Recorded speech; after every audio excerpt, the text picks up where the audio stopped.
नमस्कार साथियों। आज हम महिला एवं बाल विकास विभाग की प्रमुख योजनाओं के बारे में बात करेंगे।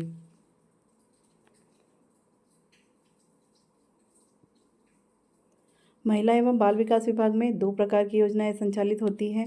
एक होती है केंद्र शासित योजनाएं और दूसरी होती है राज्य शासित योजनाएं। जो हमारी केंद्र शासित योजनाएं हैं उसमें है पहली मिशन सक्षम आंगनवाड़ी एवं पोषण 2.0, दूसरी है मिशन वात्सल्य और तीसरी योजना है मिशन शक्ति। अब हम राज्य शासित योजनाएं देखेंगे। राज्य शासित योजनाएं हैं, पहली योजना है लाडली बहना योजना, दूसरी है लाडली लक्ष्मी योजना, तीसरी है लाडो अभियान, शौर्य दल, मुख्यमंत्री महिला सशक्तिकरण योजना और मुख्यमंत्री सामुदायिक नेतृत्व क्षमता विकास कार्यक्रम। ये सभी राज्य मध्य प्रदेश राज्य शासित योजनाएं हैं। अब हम एक एक करके सभी योजनाओं को विस्तार से समझते हैं। पहली जो हमारी योजना है मिशन सक्षम आंगनवाड़ी एवं पोषण 2.0, इसके अंतर्गत आंगनवाड़ी सेवाएं आती हैं। आंगनवाड़ी सेवा अंतर्गत आंगनवाड़ी केंद्रों के माध्यम से 6 सेवाएं प्रदान की जाती हैं। 6 सेवाएं कौन कौन सी हैं? पहली है पूरक पोषण आहार। 6 माह से 6 वर्ष तक के बच्चों को और गर्भवती व धात्री माताओं को तथा किशोरी बालिकाओं को आकांक्षी जिलों में 14 से 18 वर्ष को वर्ष में कम से कम 300 दिन पूरक पोषण आहार प्रदान किए जाने का प्रावधान किया गया है। दूसरी सेवा है ग्रोथ मॉनिटरिंग एवं टीकाकरण। माह में निर्धारित 10 दिवसों में 6 वर्ष तक की आयु के सभी बच्चों का ग्रोथ मॉनिटरिंग एवं स्वास्थ्य विभाग के सहयोग से माह में एक दिन केंद्र पर बच्चों एवं गर्भवती महिलाओं का टीकाकरण किया जाता है। आंगनवाड़ी कार्यकर्ता स्थानीय स्वास्थ्य कार्यकर्ता को समुदाय को सूचित करने हेतु एवं ड्यू लिस्ट बनाने में सहयोग करती है। तीसरी सेवा है शाला पूर्व शिक्षा। 3 से 6 वर्ष तक के प्रतिदिन आंगनवाड़ी आने वाले बच्चों को शारीरिक, संज्ञानात्मक, सामाजिक, भाषाई और सौंदर्य बोध की शिक्षा दी जाती है।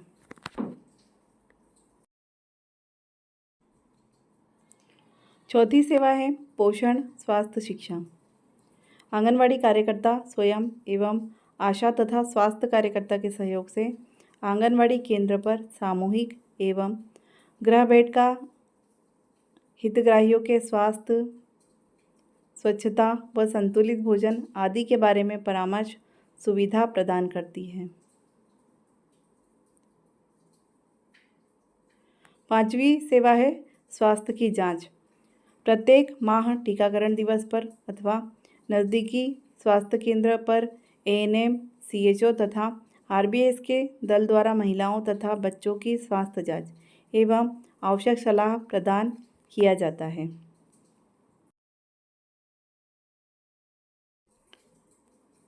छठवीं और आखिरी सेवा है संदर्भ सेवाएं। स्वास्थ्य जांच के आधार पर ज़रूरी होने पर महिलाओं और बच्चों को नज़दीकी स्वास्थ्य केंद्र या पोषण पुनर्वास केंद्र हेतु संदर्भित किया जाता है। पोषण पुनर्वास केंद्र में कुपोषित बच्चों को भर्ती किया जाता है, जिसे हम NRC भी कहते हैं। केंद्र सरकार की दूसरी योजना है मिशन वात्सल्य। योजना के बारे में जानते हैं। समेकित बाल संरक्षण योजना सभी बच्चों, विशेष रूप से कठिन परिस्थितियों में रहने वाले बच्चों के समग्र कल्याण एवं पुनर्वास हेतु बाल संरक्षण की अन्य योजनाओं को केंद्रीय रूप में सम्मिलित कर प्रारंभ की गई है। यह योजना बच्चों के बाल अधिकार, संरक्षण और सर्वोत्तम बाल हित के दिशा निर्देशक सिद्धांतों पर आधारित है। उक्त योजना के तहत किशोर न्याय, बालकों की देखरेख और संरक्षण अधिनियम 2015 का क्रियान्वयन भी मुख्य घटक है।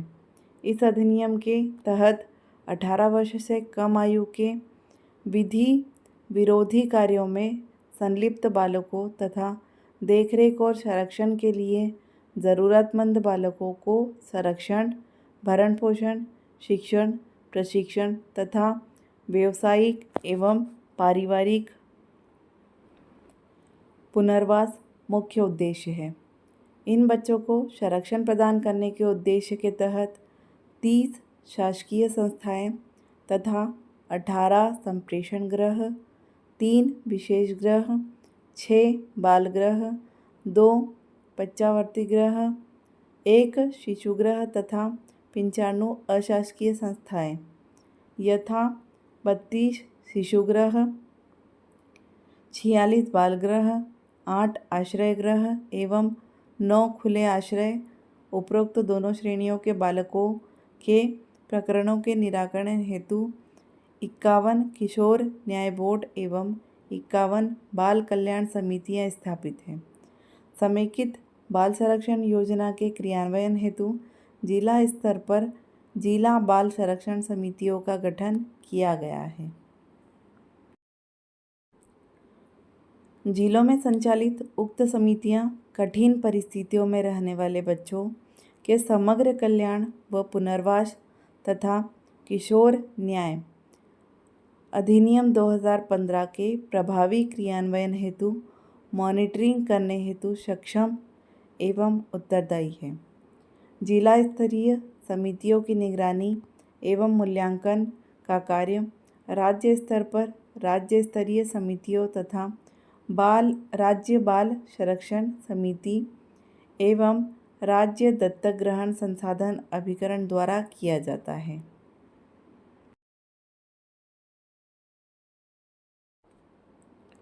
मिशन वात्सल्य का उद्देश्य समेकित बाल संरक्षण योजना अंतर्गत 18 वर्ष तक के कठिन परिस्थितियों में रहने वाले देखरेख एवं संरक्षण की आवश्यकता वाले तथा विधि विवादित बच्चों को संरक्षण, सहायता एवं पुनर्वास प्रदान किया जाता है।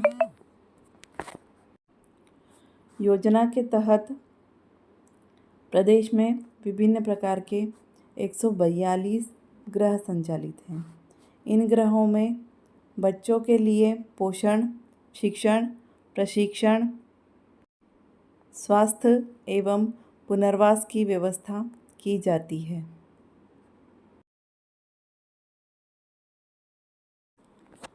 मिशन वात्सल्य योजना का लक्ष्य बाल संरक्षण सेवाओं तक बेहतर पहुंच और उनकी बेहतर गुणवत्ता, बाल अधिकारियों की वास्तविकता, भारत में उनकी स्थिति और सुरक्षा के बारे में सार्वजनिक जागरूकता, बाल संरक्षण के स्पष्ट दायित्व और जवाबदेही की बाध्यता, कठिन परिस्थितियों में रहने वाले बच्चों को वैधानिक और सहायक सेवाओं की आपूर्ति के लिए सभी सरकारी स्तरों पर स्थापित कार्यशैली की संरचना, साक्ष्य आधारित निगरानी और मूल्यांकन।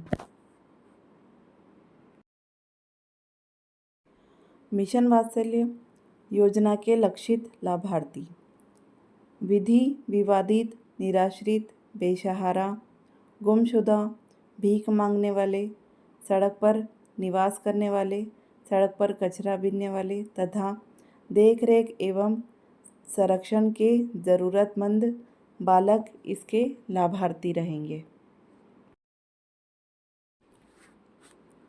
केंद्र सरकार की तीसरी योजना है मिशन शक्ति योजना। मिशन शक्ति योजना के बारे में जानते हैं।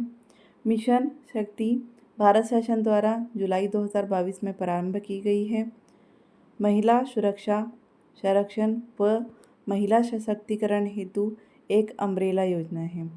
मिशन शक्ति का उद्देश्य महिलाओं व बालकों के अल्प व दीर्घकालिक सेवाओं के द्वारा देखभाल, सुरक्षा व विकास करना है। मिशन शक्ति की 2 उप योजनाएं हैं। पहला है संभल और दूसरा है सामर्थ्य। संभल उप योजना में महिलाओं की सुरक्षा के लिए है 1 स्टॉप सेंटर, महिला हेल्पलाइन, बेटी बचाओ बेटी पढ़ाओ की मौजूदा योजनाओं को संशोधनों और नारी अदालत को एक नए घटक के साथ शामिल किया गया है। दूसरी उपयोजना सामर्थ्य उपयोजना में प्रधानमंत्री मातृ Vandana Yojana, hub for empowerment of women, शक्ति सदन, सखी निवास एवं पालना, आंगनवाड़ी सह झूलाघर आदि योजनाएं शामिल हैं। मिशन शक्ति योजना की दो उपयोजना हैं। पहला संबल, इस उपयोजना अंतर्गत त्वरित सेवा के माध्यम से सुरक्षा के घटक one stop centre, Beti Bachao Beti Padhao एवं महिला हेल्पलाइन शामिल किए गए हैं, जिनके लिए भारत सरकार द्वारा 100% वित्तीय सहायता प्रदान की जाती है। दूसरा है सामर्थ्य, इस उपयोजना के अंतर्गत दीर्घकालिक सेवा के माध्यम से महिला सशक्तिकरण के घटक hub for empowerment of women, प्रधानमंत्री मातृ वंदना योजना, शक्ति सदन, सखी निवास, आंगनवाड़ी सह पालना शामिल है। इन घटकों के लिए 60% केंद्र एवं 40% राज्य सरकार का वित्तीय प्रावधान है।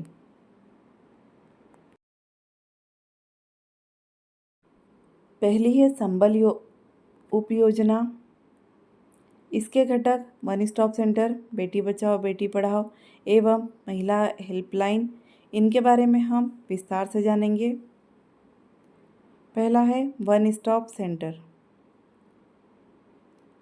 वन स्टॉप सेंटर, इस योजना के बारे में जानते हैं। वन स्टॉप सेंटर या सखी अंतर्गत सभी प्रकार की हिंसा से पीड़ित महिलाओं एवं बालिकाओं को एक ही स्थान पर अस्थायी आश्रय, पुलिस डेस्क, विधि सहायता, चिकित्सा एवं काउंसलिंग की सुविधा one stop centre Usha Kiran केंद्रों में उपलब्ध कराई जाएगी।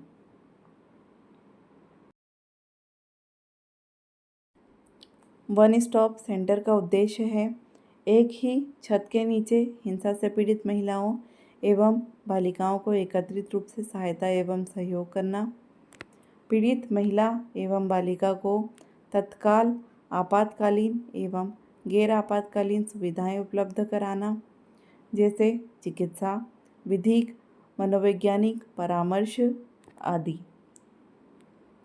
वन स्टॉप सेंटर के लक्षित समूह हैं या लाभार्थी हैं हिंसा से पीड़ित महिलाएं जिसमें 18 वर्ष से कम आयु की बालिकाएं भी सम्मिलित हैं, को सहायता प्रदान करना, 18 वर्ष से कम आयु की बालिकाओं की सहायता हेतु लैंगिक अपराधों से बालिकाओं का संरक्षण अधिनियम 2012 एवं किशोर न्याय बालकों की देखरेख और संरक्षण अधिनियम 2015 के अंतर्गत गठित संस्थाओं को सेंटर से जोड़ना। अगली योजना है बेटी बचाओ बेटी पढ़ाओ योजना। बेटी बचाओ बेटी पढ़ाओ योजना घटते लिंगानुपात की समस्या की गंभीरता को दृष्टिगत रखते हुए बालिकाओं की देखरेख, सुरक्षा, शिक्षा तथा लिंगानुपात में सुधार के उद्देश्य से भारत सरकार द्वारा 22 जनवरी 2015 को बेटी बचाओ बेटी पढ़ाओ योजना आरंभ की गई। वर्तमान में प्रदेश के समस्त जिलों में क्रियान्वित है। बेटी बचाओ बेटी पढ़ाओ योजना का उद्देश्य जेंडर या सामाजिक लिंग आधारित लिंग को चयन को समाप्त करना, बालिका का विकास एवं संरक्षण सुनिश्चित करना, बालिका की शिक्षा एवं सहभागिता सुनिश्चित करना, जेंडर आधारित भेदभाव को मिटाना। योजना अंतर्गत 918 से कम SRB वाले जिलों के लिए 4,09,18 से 952 SRB वाले जिलों के लिए 30 लाख तथा 952 से अधिक SRB वाले जिलों के लिए 20 लाख प्रतिवर्ष राशि का प्रावधान है। योजना अंतर्गत कुल राशि 15.10 करोड़ प्रतिवर्ष का बजट का प्रावधान है। बेटी बचाओ बेटी पढ़ाओ योजना अंतर्गत क्षमतावर्धक, व्यवहार परिवर्तन संचार, सहभागिता, पुरस्कार और सम्मान एवं नवाचार की गतिविधियां शामिल की गई है, जिनका आयोजन भारत सरकार द्वारा सुझाए गए कैलेंडर अनुसार किया जाता है।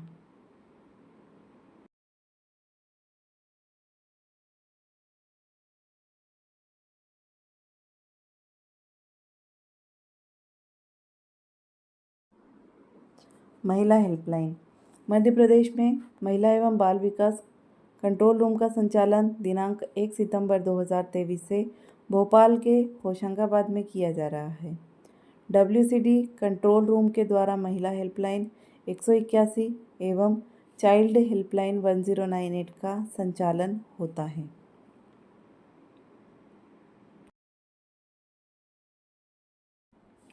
साथ ही मध्य प्रदेश में महिला हेल्पलाइन 181 का संचालन दिनांक 1/3/2020 से WCD control room capital mall Bhopal में CM हेल्पलाइन 181 के बैक एंड पर किया जा रहा है। किसी भी प्रकार की हिंसा से प्रभावित महिलाओं को 24 घंटे सातों दिवस सहायता व जानकारी WCD कंट्रोल रूम के द्वारा प्रदान की जाती है। संकट या कठिन परिस्थितियों में कोई भी महिला अथवा 18 वर्ष से कम उम्र का बच्चा अथवा उसकी ओर से कोई भी व्यक्ति 181 या 1098 या 100 या 112 पर कॉल कर सकता है। उक्त तीनों CM हेल्पलाइन टोल फ्री है।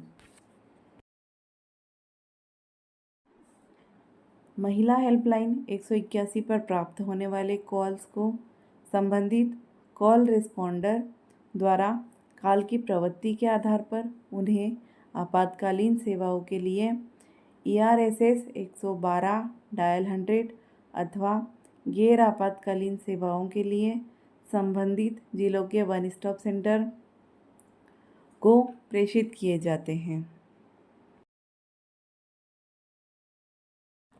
अब हम मिशन शक्ति की दूसरी उपयोजना सामर्थ्य के बारे में बात करेंगे।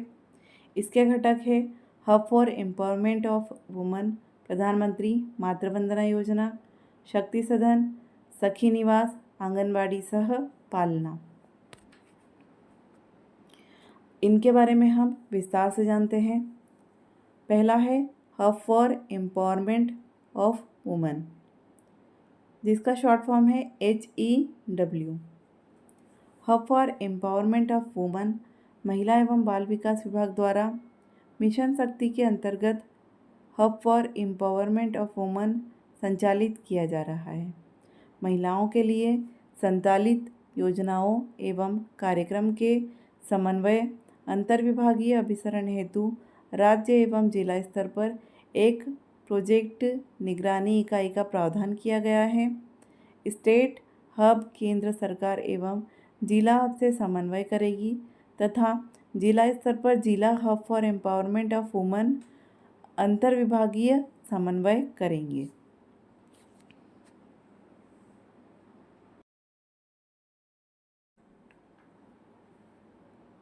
Hub for empowerment of woman का उद्देश्य। पहला उद्देश्य है शासन द्वारा संचालित योजनाओं और सुविधाओं के संबंध में महिलाओं को जानकारी प्रदान करना। दूसरा उद्देश्य है महिलाओं को सशक्तिकरण एवं विकास हेतु संस्थागत व्यवस्थाओं से जोड़ना। तीसरा है स्वास्थ्य शिक्षा, करियर एवं व्यावसायिक परामर्श, प्रशिक्षण, वित्तीय समावेश, उद्यमिता आदि से जोड़ना। और चौथा है कामकाजी महिलाओं के लिए सुरक्षा सुनिश्चित करना। पांचवा उद्देश्य है प्रत्येक स्तर पर सरकारी पदाधिकारियों को संवेदनशील बनाना और उनकी क्षमता वृद्धि करना। छठवां है पंचायत, स्कूल और आंगनवाड़ी केंद्रों जैसे ग्रामीण स्तरीय संस्थाओं के कामकाज में महिलाओं की भागीदारी बढ़ाना। सातवां है ग्राम सभा की बैठकों में भाग लेने के लिए महिलाओं को प्रोत्साहित करना।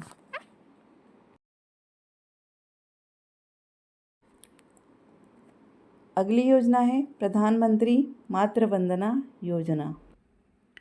योजना का क्रियान्वयन का स्तर एवं स्वरूप। भारत सरकार द्वारा दिनांक 1/1/2017 से प्रधानमंत्री मातृ वंदना योजना प्रदेश के समस्त जिलों में राष्ट्रीय खाद्य सुरक्षा अधिनियम 2013 के तहत संचालित है। मिशन शक्ति के सामर्थ्य अंतर्गत प्रधानमंत्री मातृ वंदना योजना स्वरूप में परिवर्तित करते हुए नवीन प्रावधान अनुसार योजना का क्रियान्वयन 1 अप्रैल 2022 से संपूर्ण भारत में लागू किया गया है। योजना का क्रियान्वयन भारत सरकार द्वारा संचालित पोर्टल PMMVY सॉफ्ट के माध्यम से किया जा रहा है। अब हम जानते हैं PMMVY योजना के क्या उद्देश्य हैं। गर्भवती महिलाओं को मजदूरी की हानि की आंशिक क्षतिपूर्ति के रूप में नगद प्रोत्साहन प्रदान करने के साथ साथ द्वितीय प्रसव पर बालिका जन्म को प्रोत्साहित प्रदान करना इसका उद्देश्य है। इस योजना में प्रथम प्रसव पर राशि 5,000 2 किस्तों में प्रदान किए जाने का प्रावधान है और द्वितीय प्रसव पर बालिका जन्म पर 6,000 का लाभ एक किस्त में दिए जाने का प्रावधान है।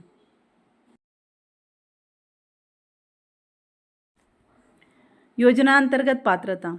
इस योजना अंतर्गत अनुसूचित जाति एवं अनुसूचित जनजाति वर्ग की महिलाएं, 40% पूर्णतः दिव्यांग महिलाएं, गरीबी रेखा राशन कार्ड धारी महिलाएं, आयुष्मान भारत अंतर्गत प्रधानमंत्री जन आरोग्य योजना के हितग्राही महिलाएं, ई श्रम कार्ड धारी महिलाएं, किसान सम्मान निधि योजना अंतर्गत लाभान्वित महिला हितग्राही,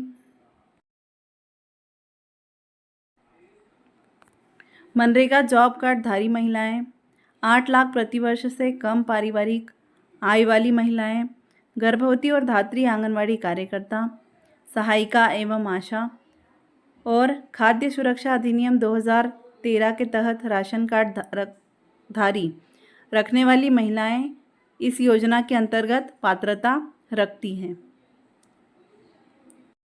योजना अंतर्गत उपलब्धि। वित्तीय वर्ष 2023-24 में प्रधानमंत्री मातृ वंदना योजना अंतर्गत 6,61,226 हितग्राहियों का पंजीयन किया गया है। प्रधानमंत्री मातृ वंदना योजना क्रियान्वयन में मध्य प्रदेश राष्ट्रीय स्तर पर पूर्व 5 वर्षों से निरंतर प्रथम स्थान पर है।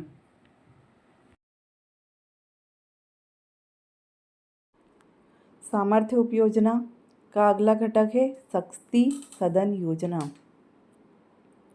इसके बारे में जानते हैं। शक्ति सदन भारत सरकार द्वारा जारी मिशन शक्ति के दिशा निर्देशों के अनुसार स्वाधार योजना एवं उज्ज्वला योजना का विलय किया जाकर मिशन शक्ति अंतर्गत शक्ति सदन के नाम से नवीन योजना 14 जुलाई 2022 से लागू की गई है। अब स्वाधार गृह को शक्ति सदन के नाम से जाना जाएगा। योजना के संचालन में भारत शासन एवं राज्य शासन का वित्तीय अंश 60:40 के अनुपात में रहेगा। शक्ति सदन योजना का मुख्य उद्देश्य महिलाओं के लिए सुरक्षित एवं सक्षम वातावरण बनाना, महिला तस्करी की रोकथाम, अनैतिक व्यापार में गई महिलाओं सहित संकट में फंसी महिलाओं को विकट परिस्थितियों से निकालकर समाज की मुख्य धारा से जोड़ना है। शक्ति सदन में उक्त जरूरतमंद महिलाओं को अधिकतम 3 वर्ष तक निवास कर सकती है। विशेष परिस्थितियों में यह अवधि 5 वर्ष तक की अनुमति दी जा सकती है। शक्ति सदन में निवासरत महिलाओं को आश्रय, पोषण, वस्त्र, चिकित्सा सुविधा, कानूनी सलाह, स्वावलंबी बनाने हेतु व्यावसायिक प्रशिक्षण दिया जाता है। प्रदेश में वर्तमान में 13 जिलों में अशासकीय संस्थाओं द्वारा 14 शक्ति सदन संचालित किए जा रहे हैं।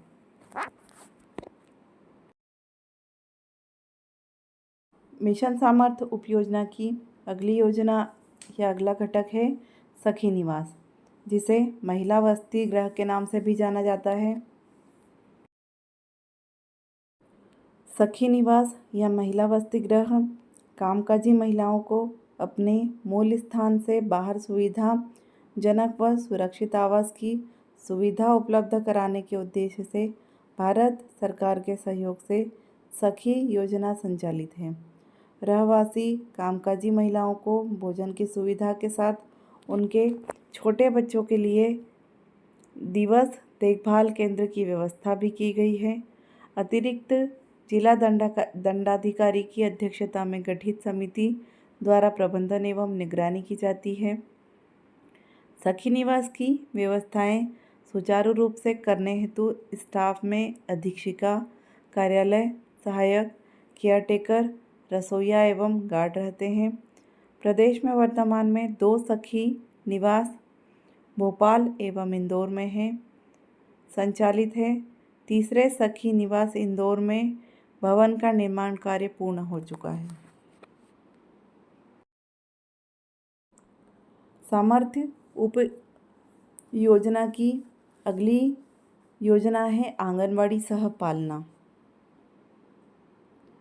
आंगनवाड़ी सहपालना भारत सरकार द्वारा राष्ट्रीय झूलाघर योजना को बंद किया जाकर मिशन शक्ति अंतर्गत आंगनवाड़ी सहपालना के नाम से नवीन योजना आरंभ की गई है। योजना का उद्देश्य कामकाजी महिलाओं के लिए रोजगार के अवसरों को बढ़ावा देकर कार्यशील जनसंख्या में महिलाओं की भागीदारी को प्रोत्साहित करना, कामकाजी महिलाओं के 6 माह से 6 वर्ष तक के बच्चों के लिए देखभाल सुविधा उपलब्ध कराना, बच्चों के स्वास्थ्य एवं पोषण की स्थिति में सुधार करना तथा उनके सर्वांगीण विकास को बढ़ावा देना है। आंगनवाड़ी सहपालना के संचालन के लिए एक कार्यकर्ता तथा एक सहायिका का प्रावधान है।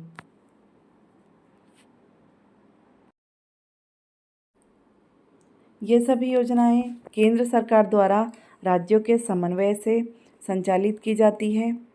इसका नेक्स्ट हम पार्ट 2 मध्य प्रदेश राज्य शासित योजनाओं के अंतर्गत ये सभी योजनाएं देखेंगे।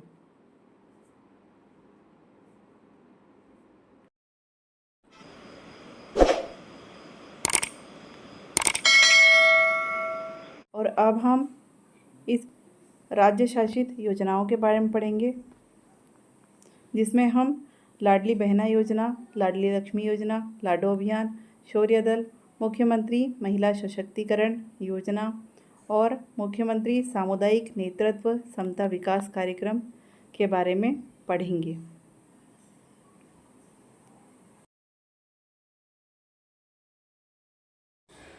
पहली योजना है लाडली बहना योजना। योजना के बारे में जानते हैं। मध्य प्रदेश में महिलाओं एवं बच्चों के स्वास्थ्य एवं पोषण तथा उनके आर्थिक स्वावलंबन हेतु विभिन्न योजनाओं का क्रियान्वयन किया जा रहा है।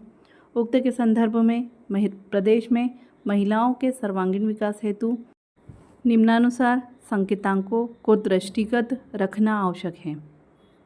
राष्ट्रीय परिवार स्वास्थ्य सर्वे 5/2020-21 के अनुसार 23% महिलाएं मानक बॉडी मास इंडेक्स से कम स्तर पर है।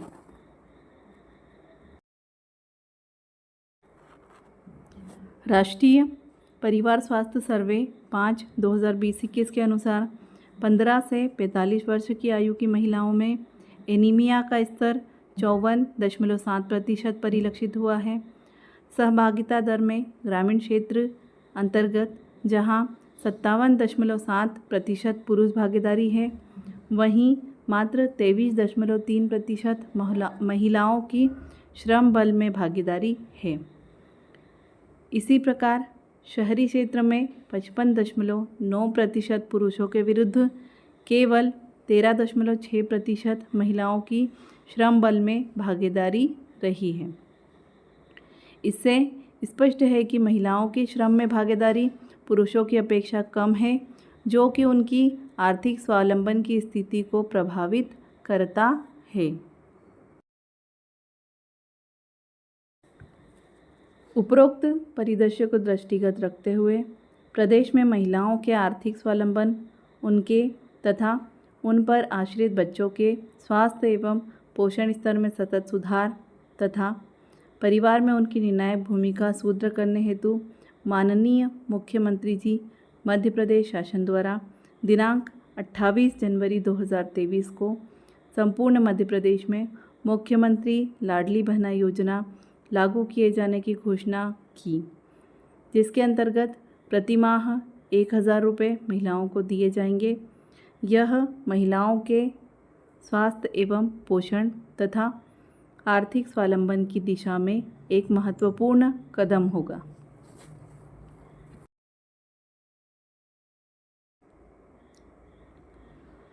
योजना के क्रियान्वयन से न केवल महिलाओं एवं उन पर आश्रित बच्चों के स्वास्थ्य एवं पोषण की स्थिति में सुधार परिलक्षित होगा, वरन महिलाएं अपनी प्राथमिकता के अनुसार व्यय करने हेतु आर्थिक रूप से पहले की अपेक्षा अधिक स्वतंत्र होगी। महिलाएं प्राप्त आर्थिक सहायता से न केवल स्थानीय उपलब्ध संसाधनों का उपयोग कर स्वरोजगार आजीविका के संसाधनों को विकसित करेगी, वरन परिवार स्तर पर उनके निर्णय लिए जाने में भी प्रभावी भूमिका का निर्वहन कर सकेगी।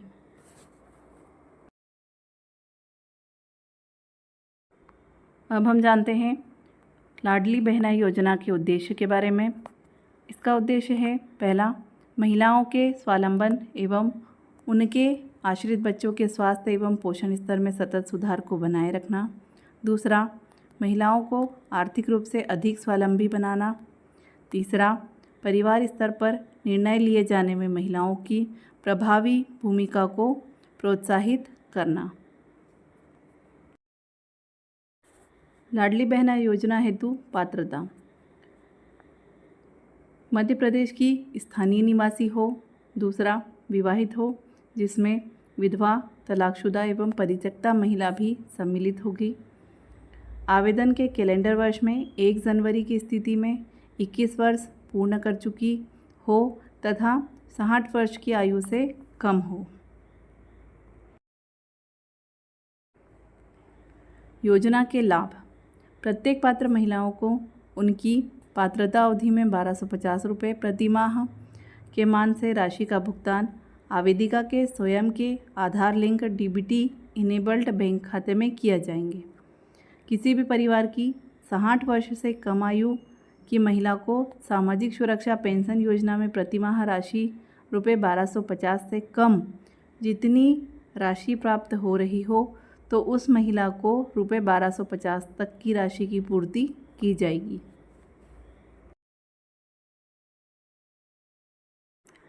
अपात्रता की शर्तें हैं, जिसके स्वयं के परिवार की सम्मिलित रूप से स्वघोषित वार्षिक आय 2.5 लाख से अधिक हो, जिसके स्वयं परिवार का कोई भी सदस्य आयकरदाता हो, जिसके स्वयं या परिवार का कोई सदस्य भारत सरकार अथवा राज्य सरकार के शासकीय विभाग, उपक्रम, मंडल, स्थानीय निकाय में नियमित स्वास्थ्य स्थायी कर्मी, संविदा कर्मी के रूप में नियोजित हो अथवा सेवानिवृत्ति उपरांत पेंशन प्राप्त कर रहा हो। चौथा, जो भारत सरकार, राज्य सरकार की किसी भी योजना अंतर्गत प्रतिमाह राशि 1250 से उससे अधिक की राशि प्राप्त कर रही हैं, ऐसी महिलाएं इस योजना के लिए अपात्र होंगी। इसके अलावा जिनके या स्वयं के परिवार का कोई सदस्य वर्तमान अथवा भूतपूर्व सांसद, विधायक हो। अगला, जिनमें स्वयं परिवार का कोई सदस्य भारत सरकार अथवा राज्य सरकार के द्वारा चयनित मनोनीत बोर्ड, निगम, मंडल, उपक्रम के अध्यक्ष, संचालक, सदस्य हो, या जिनके स्वयं परिवार का कोई सदस्य स्थानीय निकायों में निर्वाचित जनप्रतिनिधि, पंच और उपसरपंच को छोड़कर हो, या जिनके या स्वयं के परिवार के सदस्यों के पास संयुक्त रूप से कुल 5 एकड़ से अधिक भूमि हो, या जिनके पास 4 पहिया वाहन हो, ऐसी महिलाएं इस योजना के लिए अपात्र होंगी। अगली योजना है लाडली लक्ष्मी योजना। ये मध्य प्रदेश शासन की एक बहुत ही महत्वपूर्ण योजना है। योजना के बारे में जानते हैं। बालिका जन्म के प्रति जनता में सकारात्मक सोच, लिंग अनुपात में सुधार, बालिकाओं की शैक्षणिक स्तर तथा स्वास्थ्य की स्थिति में सुधार तथा उनके अच्छे भविष्य की आधारशिला रखने के उद्देश्य से मध्य प्रदेश में दिनांक 1/4/2007 से लाडली लक्ष्मी योजना लागू की गई है।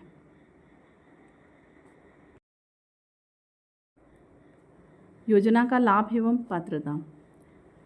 ऐसी बालिकाएं पात्र होंगी जिनके माता पिता मध्य प्रदेश के मूल निवासी हो, आयकरदाता नहीं हो, द्वितीय बालिका के प्रकरण में आवेदन करने से पूर्व माता या पिता ने परिवार नियोजन अपना लिया हो, ऐसी प्रथम और द्वितीय बालिका योजना अंतर्गत पात्र होंगी।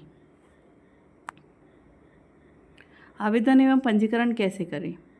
आवश्यक दस्तावेजों के साथ सीधे अथवा आंगनवाड़ी कार्यकर्ता के माध्यम से परियोजना कार्यालय, लोक सेवा केंद्र अथवा किसी भी इंटरनेट कैफे से आवेदन रजिस्ट्रेशन कर सकेंगे। प्रकरण स्वीकृति उपरांत समस्त दस्तावेजों का परीक्षण परियोजना कार्यालय से कराया जाना आवश्यक होगा। तत्पश्चात प्रकरण स्वीकृति अथवा अस्वीकृति किए जा सकेंगे। प्रकरण स्वीकृति उपरांत बालिका के नाम से शासन की ओर से रुपये 1,18,000 का प्रमाण पत्र जारी किया जाएगा। इसके अलावा लाडली लक्ष्मी 2.0 के अंतर्गत कॉलेज में 2 वर्ष तक अध्ययन करने पर बालिका को 25,000 रुपये की 2 किश्तों में राशि प्राप्त होगी।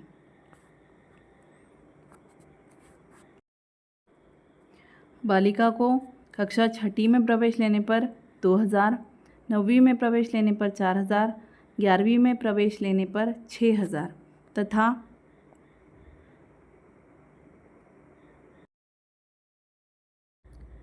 12वीं में प्रवेश लेने पर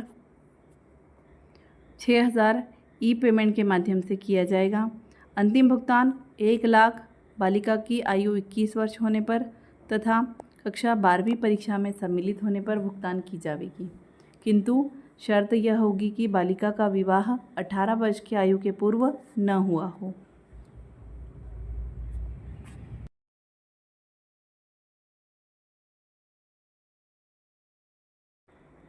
अगली योजना है लाडो अभियान।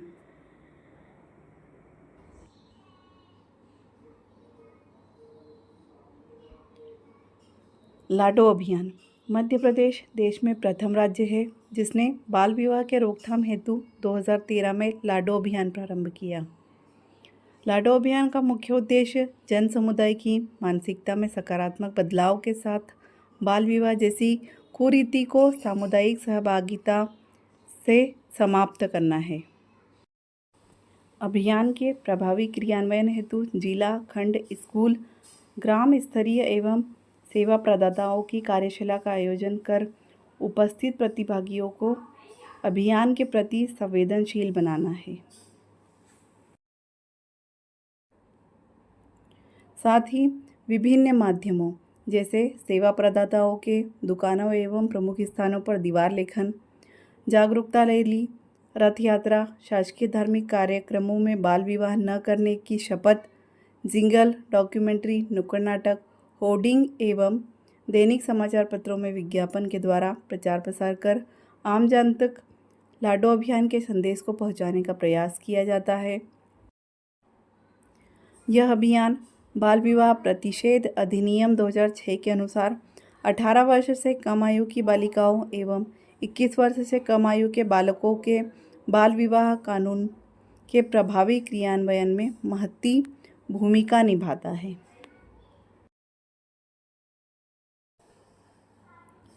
लाडो अभियान अंतर्गत बाल विवाह को रोकने हेतु प्रभावी क्रियान्वयन के लिए वर्ष 2014 में लोक प्रशासन के उत्कृष्ट कार्य हेतु प्रधानमंत्री पुरस्कार से सम्मानित किया गया।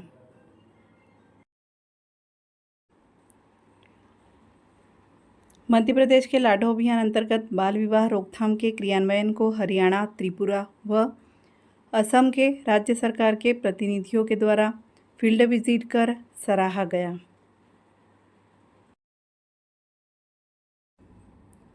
Administrative of college of India ASCI Hyderabad के द्वारा भारत सरकार के निर्देशानुसार लाडो अभियान को अन्य राज्यों में क्रियान्वित करने के संबंध में स्टडी कराई गई थी।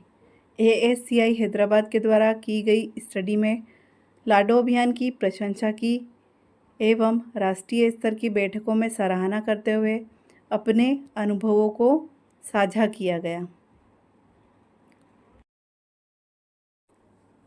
लाडो अभियान अंतर्गत बाल विवाह में सेवा देने वाले प्रदाताओं जैसे धर्मगुरु, मैरिज गार्डन, धर्मशाला, बैंड वाले, catering, beauty parlour, salon, printing press, समाज के मुखिया आदि के बाल विवाह में सेवाएं न देने के लिए सहयोग लिया जा रहा है एवं उनकी दुकानों स्थलों में बाल विवाह कानून अपराध है।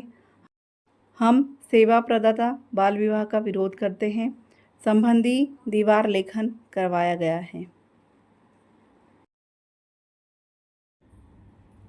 बाल विवाह रोकथाम में बच्चों को ब्रांड एम्बेसडर बनाकर उनका सहयोग लिया जा रहा है। ब्रांड एम्बेसडर के प्रयासों से बच्चों के द्वारा स्वयं एवं क्षेत्र के अन्य बच्चों के बाल विवाह रोकने में महत्वपूर्ण भूमिका निभाई जा रही है।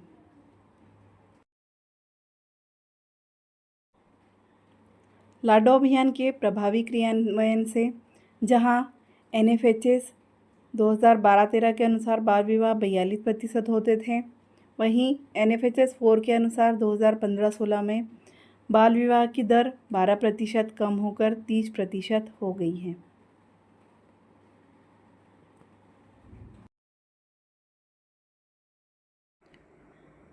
अगली योजना है शौर्य दल। शौर्य दल यह महिला एवं बाल विकास विभाग की एक प्रमुख योजना है।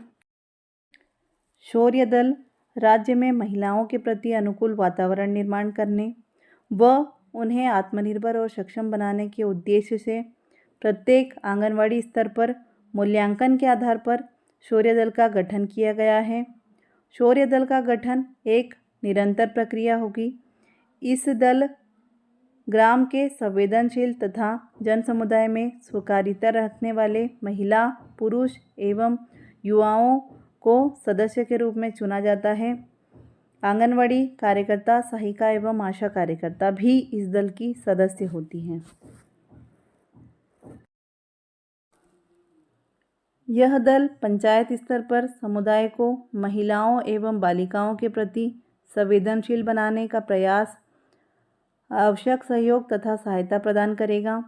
सामाजिक कुरीतियों में सुधार लाने और महिलाओं को समाज एवं आर्थिक रूप से सक्षम बनाते हुए समतामूलक समाज निर्मित करना है। शौर्य दल का गठन प्रत्येक आंगनवाड़ी स्तर पर किया जा रहा है। शौर्य दलों के लक्ष्य एवं उद्देश्य।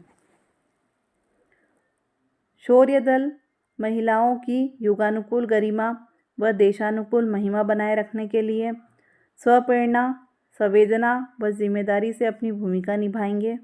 परिवार व समाज के स्वास्थ्य के लिए महिला को स्वस्थ, सुरक्षित, शिक्षित, स्वावलंबी व सक्षम होना आवश्यक है। इस दिशा में शौर्य दल प्रकृति से बेहतर तालमेल, सामाजिक परंपरा एवं विज्ञान, अधिकार व कर्तव्यों का समावेश कर महिलाओं के माध्यम से सुसंगठित, सुव्यवस्थित, मानवीय व देश प्रेम से ओतप्रोत होकर गांव व मोहल्ले का विकास करेंगे। शौर्य दल का स्वरूप। शौर्य दल का गठन ग्रामीण व नगरीय क्षेत्रों में आंगनवाड़ी स्तर पर किया जा रहा है। शौर्य दल में 10 सदस्य होंगे। इस दल में ग्राम या वार्ड के संवेदनशील तथा जन समुदाय में स्वीकार्यता रखने वाले 5 महिला व 5 पुरुषों को चुना जाता है, जो प्रकृति, समाज तथा अपने गांव व मोहल्ले के लिए संवेदनशील व स्वेच्छापूर्वक सामाजिक कार्य के लिए तत्पर हो। शौर्य दल के मुख्य कार्य एवं भूमिकाएं। शौर्य दल के मुख्य कार्य: किसी भी हिंसा से पीड़ित महिला जैसे दहेज, हिंसा, बीमारी, लैंगिक अपराध इत्यादि को सहायता दिलाने के लिए उपयुक्त शासकीय अधिकारी से संपर्क करना, बाल विवाह न करने के लिए समाज में जागरूकता लाना, शौचालय नहीं तो शादी नहीं तर्ज पर घर घर में शौचालय बनाने व उपयोग करने हेतु ग्रामीणों व रहवासियों को जागरूक करना है। साथ ही लालिमा अभियान के अंतर्गत रक्त अल्पता, एनीमिया अर्थात शरीर में खून की कमी में सुधार लाने हेतु ग्राम स्वास्थ्य एवं पोषण दिवस तथा आंगनवाड़ी केंद्रों के माध्यम से समुदाय को जागरूक करना, प्रत्येक परिवार में तथा समुदाय व सरकारी खुले स्थानों पर वृक्षारोपण, किचन गार्डन इत्यादि में पंचवटी से पोषण के लिए संपूर्ण ग्राम की कार्ययोजना तैयार करना है। कार्ययोजना ग्रामवासियों, महिलाओं एवं महिला बाल विकास विभाग, उद्यानिकी विभाग, वन, कृषि विभाग आदि के जमीनी अमले के साथ मिलकर बनाई जाएगी। प्रथम एवं द्वितीय वर्ष में क्रियान्वयन हेतु गतिविधियां सुनिश्चित करना। ये गतिविधियां उद्देश्यों के अनुरूप स्पष्ट व परिणाम मूलक हो, जिसके परिणाम के स्पष्ट मापक निर्धारित हों। ये दल कार्यों के साथ साथ कुपोषण को कम करना, एनीमिया, विटामिन सी को प्रोत्साहन, स्वच्छता, सस्टेनेबिलिटी, सैनिटरी नैपकिन, शिक्षण, पंचायती राज, सुखी परिवार, नशा मुक्ति, संवेदीकरण गतिविधियों में भी सक्रिय योगदान करेंगे।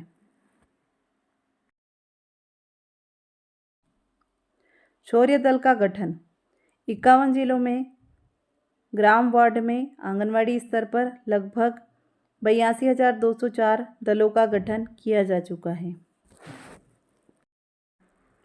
प्रशिक्षण महात्मा गांधी राज्य ग्रामीण विकास संस्थान आधारताल जबलपुर के माध्यम से शौर्य दलों के सदस्यों को प्रशिक्षण प्रदान करने हेतु 313 ब्लॉकों में प्रति ब्लॉक 2 मास्टर ट्रेनर्स तैयार किए गए, जिनके माध्यम से सेक्टर लेवल पर शौर्य दलों के सदस्यों को 1 दिवसीय प्रशिक्षण प्रदान किया जा रहा है।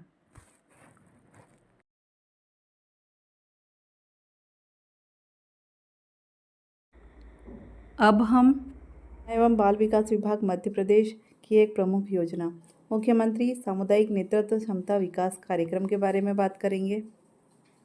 अगर नहीं किया है तो प्लीज़ चैनल को सब्सक्राइब कर लें।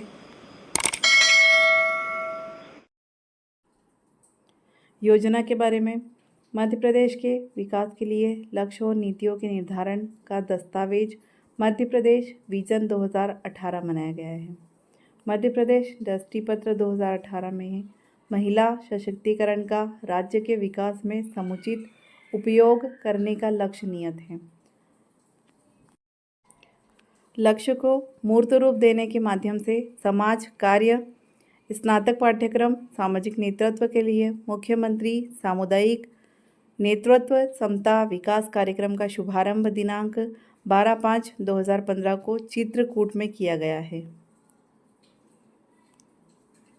इसका उद्देश्य ग्रामीण एवं शहरी क्षेत्रों में ऐसे ऊर्जावान युवक एवं युवतियों को तैयार करना है जिन्हें विकास की अच्छी समझ हो, जो क्षेत्र की समस्याओं को पहचानकर उनके निदान के लिए निर्णायक पहल कर सके।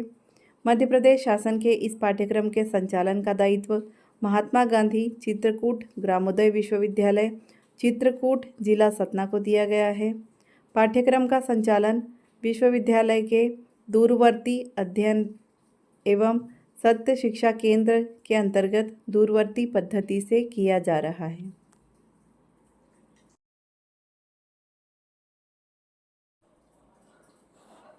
पाठ्यक्रम का संचालन मॉड्यूल शैली में होगा, अर्थात सफलतापूर्वक प्रथम वर्ष करने पर समाज कार्य में प्रमाण पत्र सर्टिफिकेट इन सोशल वर्क, 2 वर्ष पूर्ण करने पर समाज कार्य में डिप्लोमा इन सोशल वर्क और 3 वर्ष सफलतापूर्वक उत्तीर्ण करने पर समाज कार्य से स्नातक उपाधि सामुदायिक नेतृत्व में विशेषज्ञता सहित प्रदान की जाएगी।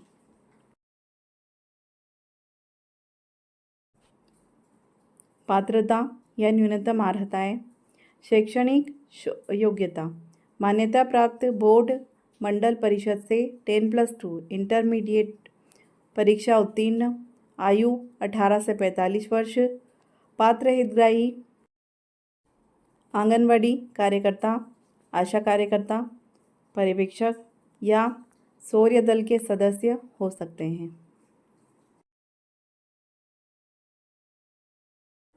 प्रशिक्षण पाठ्यक्रम संचालन हेतु अध्ययन केंद्रों पर सैद्धांतिक एवं व्यवहारिक विषयों का मार्गदर्शन करने के लिए मेंटर्स का चयन किया गया। चयन किए गए मेंटर्स को प्रशिक्षित प्रदान करने का कार्य महात्मा गांधी चित्रकूट ग्रामोदय विश्वविद्यालय के विशेषज्ञों द्वारा किया गया।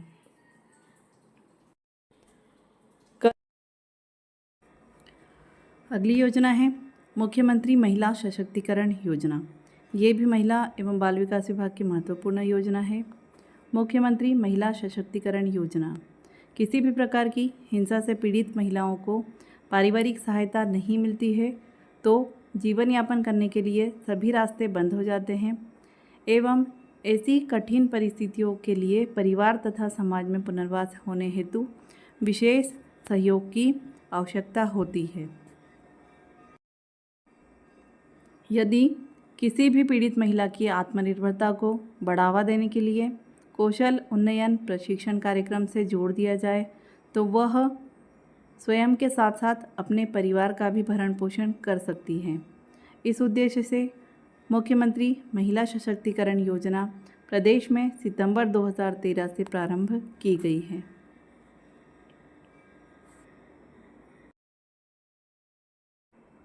इस योजना का प्रमुख उद्देश्य है आपात स्थिति में महिलाओं की सहायता करना, पीड़ित महिला को पुनर्वास स्थापित करना, महिलाओं को स्वरोजगार के लिए प्रेरित करना, महिलाओं को आत्मनिर्भर बनाना, महिला का सामाजिक आर्थिक एवं शैक्षणिक स्तर बढ़ाना, विपत्तिग्रस्त पीड़ित असहाय निराश्रित महिलाओं को आत्मनिर्भर बनाते हुए समाज की मुख्य धारा में पुनर्वास स्थापित करना।